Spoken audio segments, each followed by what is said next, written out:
થોડા દિવસ પહેલા મારી પાસે એક કેસ આવેલો જેમાં એ બેનને છેલ્લા 20 વર્ષથી અર્ટિકેરિયાની તકલીફ હતી.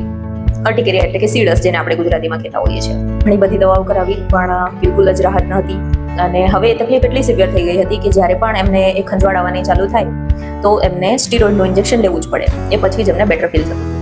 એન્ડ વાઇલ કેસ ટેકિંગ મને એ જાણવા મળ્યું. એમના સ્વભાવ વિશે મેં જ્યારે એમને પૂછ્યું કે ગુસ્સો કેટલો આવે છે, એમણે કહ્યું કે ડૉક્ટર, આમ તો હું બહુ કેરિંગ સ્વભાવની છું, બધાનું બહુ વિચારું, બધા માટે ઘણું બધું કરું, પણ જ્યારે એ આપેલા એફર્ટમાં કે મેં કરેલા કામમાં કોઈ મારી ભૂલ કાઢી જાય કે પછી મને કંઈક સંભળાવી જાય તો મને બહુ ગુસ્સો આવે અને હું ટ્રાય કરું કે હું વ્યક્ત ના કરું પણ મારાથી રહેવાય જ નહીં.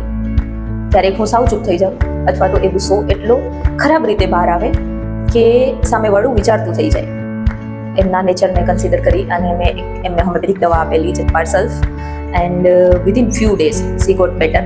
ઇનિશિયલી જે સ્ટીરોઇડનું સપ્રેશન હતું એને લઈ અને નેક્સ્ટ ડે એમને જે સ્વેલિંગ હતું એ થોડું વધ્યું હતું. That's we call homoeopathic aggravation in our language. And એ એગ્રાવેશન સાથે પણ એમનું એક એવું હતું કે મને સારું ફીલ થાય છે અને નેક્સ્ટ ડે સ્વેલિંગ ઓછી હતી અને ધીરે ધીરે કરી અને એમની એ તકલીફ બિલકુલ ઠીક થઈ.